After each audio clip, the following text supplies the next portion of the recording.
Hey guys, Toby Mathis here with Anderson Business Advisors, and today we're going to talk about how to pay zero taxes in 10 minutes or less. All right, let's dive on in. Number one, in order to understand how to pay less tax, you got to understand how taxes actually work. And my experience is that 99.9% of the people out there have no flipping clue, and that includes a lot of the tax practitioners, unfortunately. And here's where we're going to start. We're going to do the 10,000 foot view. Now we're going to be specifically drilling into capital gains in this particular video, although there's lots of others. You can look on YouTube. You're going to see that we have a lot of content on my channel that'll show you how to eliminate tax. But you have to understand how all the taxes interrelate. And so I'm going to focus on the different types of taxes. There's actually three types only. Anybody starts telling you differently, it's because they just don't know. There's three broad overlying factions of these. So number one, I'm just going to call it active. And we'll just say active income. Number two, and this active income, it's the worst possible tax treatment you can receive. Active income is subject to, and I'm going to put it in red, ordinary rates plus Social Security. Here's how bad this is. Of all the taxes we collect every year in the United States, of all the taxes we collect, that's income, old age, disability survivors, Medicare, all that good stuff, estate taxes, corporate taxes, this accounts for a little bit over 88%. You work at McDonald's, and somebody's going to run around and say, you don't pay any income taxes. That's a lie. That's a lie that's been repeated so often that people actually believe it. You're not paying the income tax, the federal income tax at the ordinary rates, but you're definitely paying that 15.3%. The employer pays half, you pay half on old age, disability, survivors insurance, and Medicare. If you're self-employed, hey, I'm a little guy that's running a plumbing company, and you say, oh, your taxes were so low, you had a standard deduction, you barely paid any tax at all. Complete fabrication. You're paying self-employment tax. Same thing. That Social Security is also called self-employment tax. Same thing. You're paying 15.3%. You make $100,000, over $14,000 is going to leave your pocket going to just that little guy. And what's sad is this is really the only place that exists. So it is the worst possible treatment. When I worked for McDonald's, I was 16, I was making $4 an hour. I was paying this tax. They would withhold from me and I get a refund on my federal taxes because I didn't make above the standard deduction, or I was in a super low, uber low bracket, like 10%, and they were withholding over 20. So I'd get some refund and I'd be like, yay, I got some refund. Make no bones about it. We're paying, if you're getting a wage, if you're getting a salary, you're paying taxes, period. They lie about that all the time. Number two is portfolio. In portfolio income, there's several types that I'll go into, but what's most important is there's no Social Security tax. There's a way, if you screw up or you do something that becomes your business, to turn portfolio income into active income. But for my topic today, I'm not going to dive into those weeds. I'm just going to say, as a general practical matter, this is royalties. Like, hey, I wrote a book, or I have software out there, I'm getting a royalty. It's going to be taxed as ordinary income, but no Social Security tax. I have interest. Hey, I loaned money to my buddy, or I'm loaning money to somebody, and they're paying me back that interest.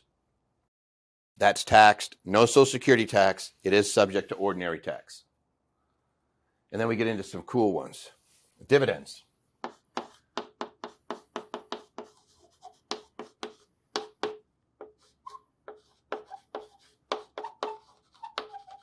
So dividends equal a tax treatment called long-term capital gains. And this is why that's important.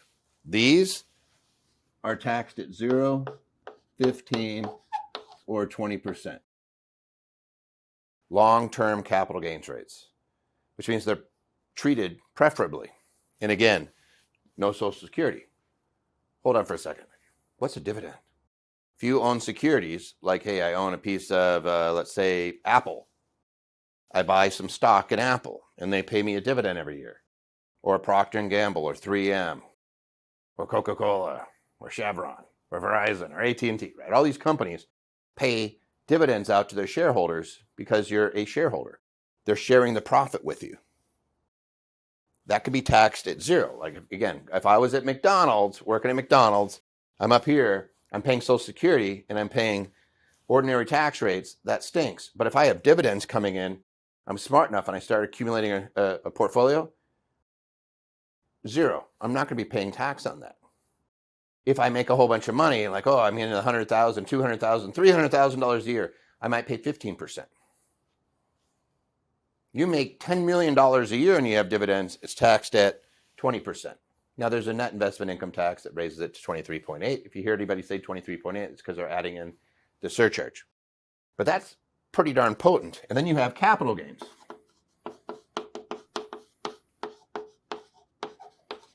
And the long term, I just told you, if you hold something over a year, or if you do futures, 60% of it's treated as long term.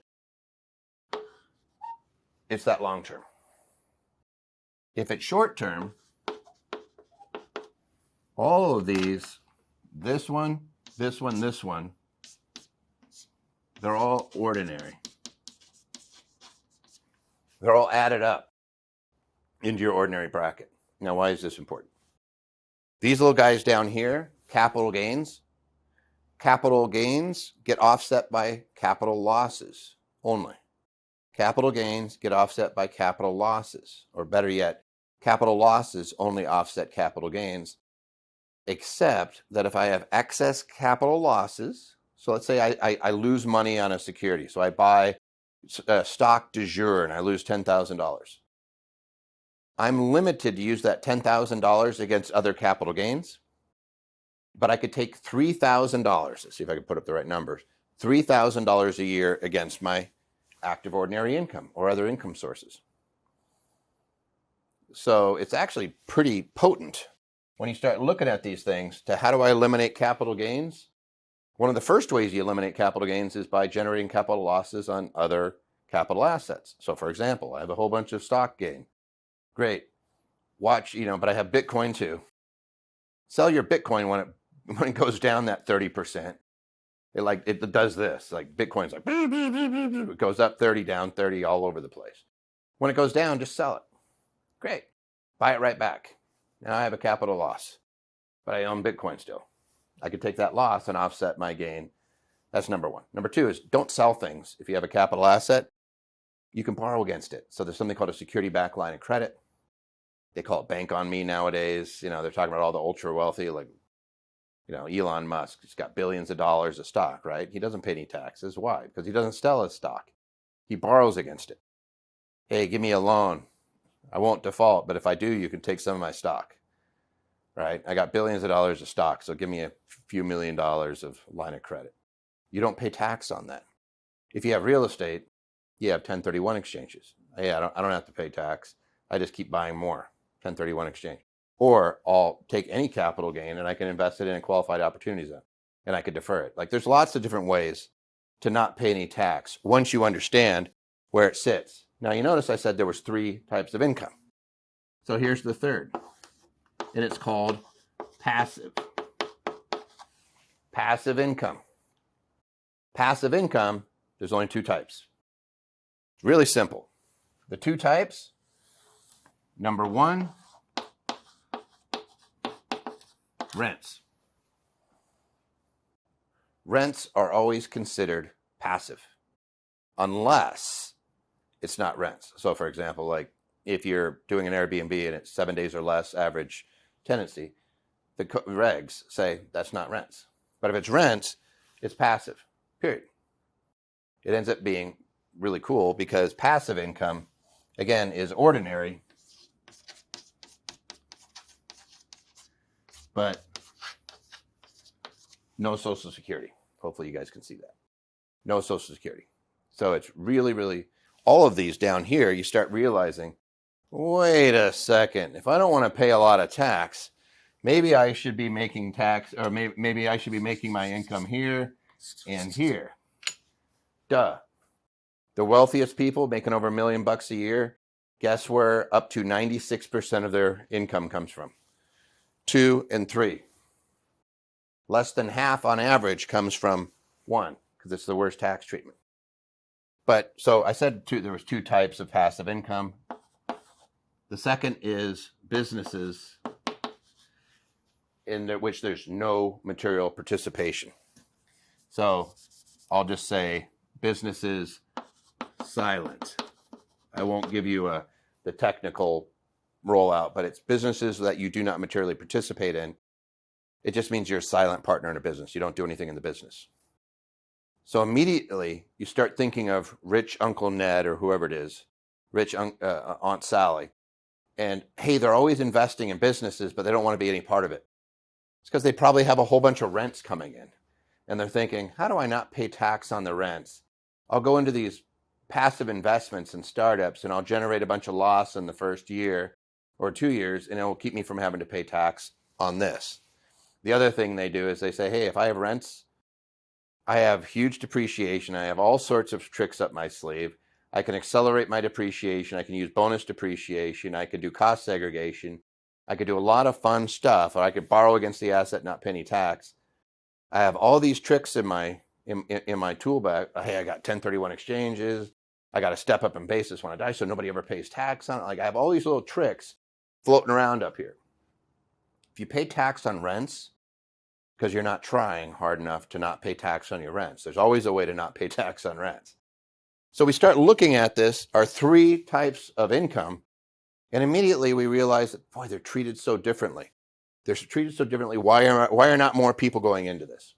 Well, the 2 best tax treatments, capital gains, long-term capital gains specifically, and in rents, there's a little nuance, which is they limit the losses against that same type of income. So for example, on the passive, that's a little bubble. They can only offset each other with very few exceptions. So if I have a whole bunch of losses that I generate on my rents, I can offset other income that's coming in off of my silent business ownership. But what I can't do is take all that loss and use it against my active income, unless there's a couple ways to do it, real estate professional and active participant. But for the most part, normal people, you're just going to be stuck there. You don't lose it, you just carry it forward and it keeps offsetting that income, which is why the wealthiest people tend to get stuck in that bubble, and they're always doing that. Like, hey, I don't want to participate. Hey, I don't want to do this. I just want to buy and I want to rent. So, hey, I want to open up a business. Will you give me a bunch of money? And they might be like, well, hold on for a second. I might buy the real estate. I'll rent it to you. I'll give you a really good rent rate. I'll defer the rent for a while. All those things, they'll do that because they know it fits in with their tax planning. And they're going to get a huge benefit. They're in the highest tax bracket. So every dollar of deduction is worth over 37 cents to them. In some cases, over 50 cents to them. So they may just be glad, hey, I'm putting my cash out there to play, and it's going to save me a whole bunch of money. I know I just threw a lot at you. There's a lot of content on this channel. Please subscribe, like us, and if you like this type of information, please share it.